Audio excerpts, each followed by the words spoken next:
Hello， 大家好，我是小鹏。今天我们来分享一个手撕包菜的家常做法。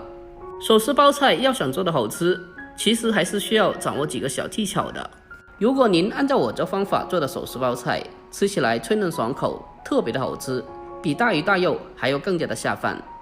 好了，接下来跟着我的视频一起来了解一下我是怎样做的吧。首先我们准备一个新鲜的包菜，先给它从中间对半切开，1分为2，接着再用菜刀将包菜的硬心给它切下来，去掉不要。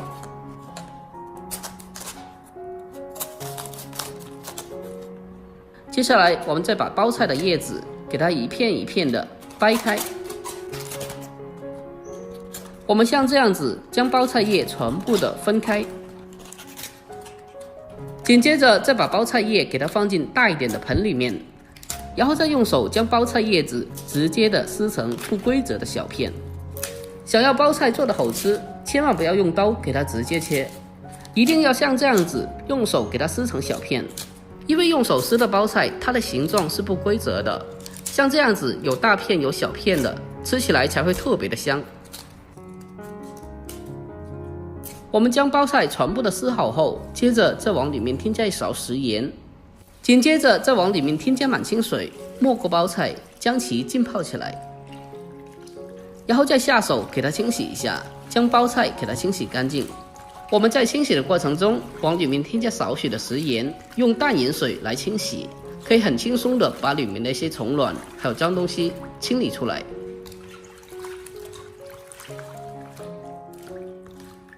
将包菜第一遍清洗干净以后，接着给它控干水分，捞出来，再放到另外干净的大盆里面，然后再次的添加满清水，继续的给它清洗一下。我们在清洗包菜的时候，尽量的给它反复的多掏洗几遍，这样包菜就清洗的非常干净了。将包菜给它彻底的清洗干净以后，接着控水捞出来，先放开一旁备用。接下来再准备少许新鲜的五花肉，搭配少许五花肉可以让整道菜吃起来会更加香哦。我们将五花肉清洗干净以后，接着给它直接的切成薄片。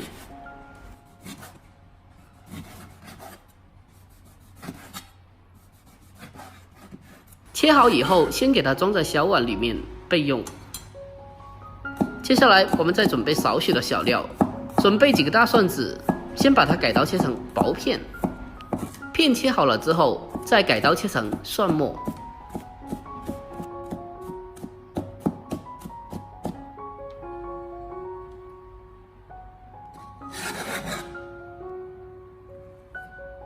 再准备少许的生姜，同样的先给它切成薄片，然后再切成姜丝，最后再将它改刀切成姜末，搭配少许的生姜，可以去除猪肉的腥味。切好以后和蒜末放在一起备用。接着如果爱吃辣的话，我们再准备少许的干红辣椒，用清水给它浸泡起来，然后再用手给它搓洗一下，清洗掉里面的些灰尘和杂质。清洗干净以后，给它控干水分，捞出来，和姜蒜放在一起备用。接下来我们开始提前的准备个料汁，小碗中添加适量的生抽，还有少许的蚝油，再添加适量的食盐，还有一点点的鸡精，最后再往里面添加少许的玉米淀粉，然后再添加小半碗的清水，接着再用勺子给它搅拌一下，将它搅拌均匀，将所有的调料充分的化开。将调料搅拌均匀之后，先放开一旁备用。接下来开始烹饪，锅中添加少许的油，油热之后将控干水分的包菜给它放进锅中，然后再开大火给它快速的翻炒一下，把包菜里面多余的水分给它煸炒出来。我们提前的把包菜给它煸炒一下，那么待会再炒包菜的时候就不会再出水了，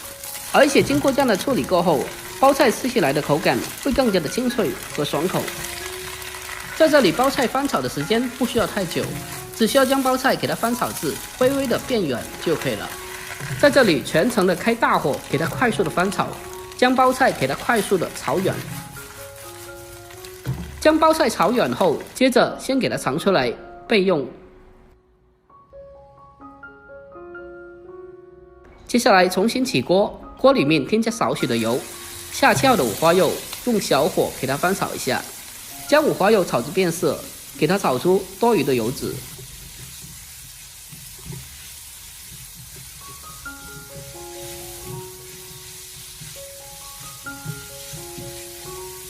将五花肉炒出油脂后，接着再把切好的姜蒜给它放进锅中，继续的开小火，慢慢的翻炒，把小料给它炒香。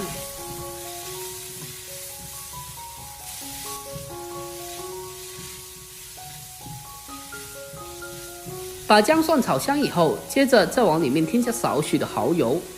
然后再继续的开小火，慢慢的煸炒，给它不停的翻炒，将蚝油的酱香味给它翻炒出来。经过这样的处理过后，猪肉吃起来会更加的香，而且一点的腥味也没有。将食材炒香以后，接着再把包菜给它重新的放回锅中，然后再沿着锅边通入少许的料酒，去腥增香。接下来立刻调为大火，给它快速的翻炒一下，把它翻炒均匀，给它炒出香味。在这里需要注意，一定要开大火进行翻炒。用大火炒出来的包菜，它不容易出水，而且吃起来口感也更加的清脆和爽口。翻炒均匀之后，接下来开始调味，把提前调好的料汁倒进锅中，然后再立刻给它快速的进行翻炒，把料汁给它翻炒均匀。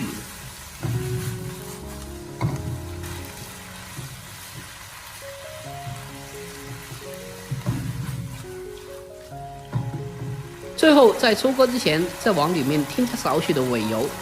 然后再继续的给它翻炒几下，把它翻炒均匀，就差不多可以出锅了。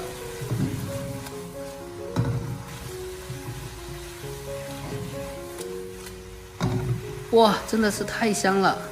一道非常好吃的手撕包菜就做好了。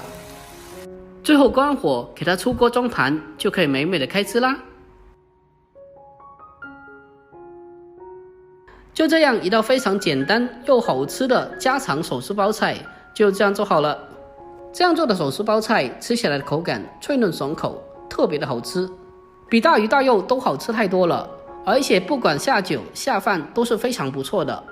如果您也喜欢这道菜的话，不妨可以收藏起来，改天也试做一下。好了，今天视频就到这里，喜欢的记得点赞、关注、留言并转发哦。关注我，关注天天相见厨房，我是阿鹏，我们下期再见。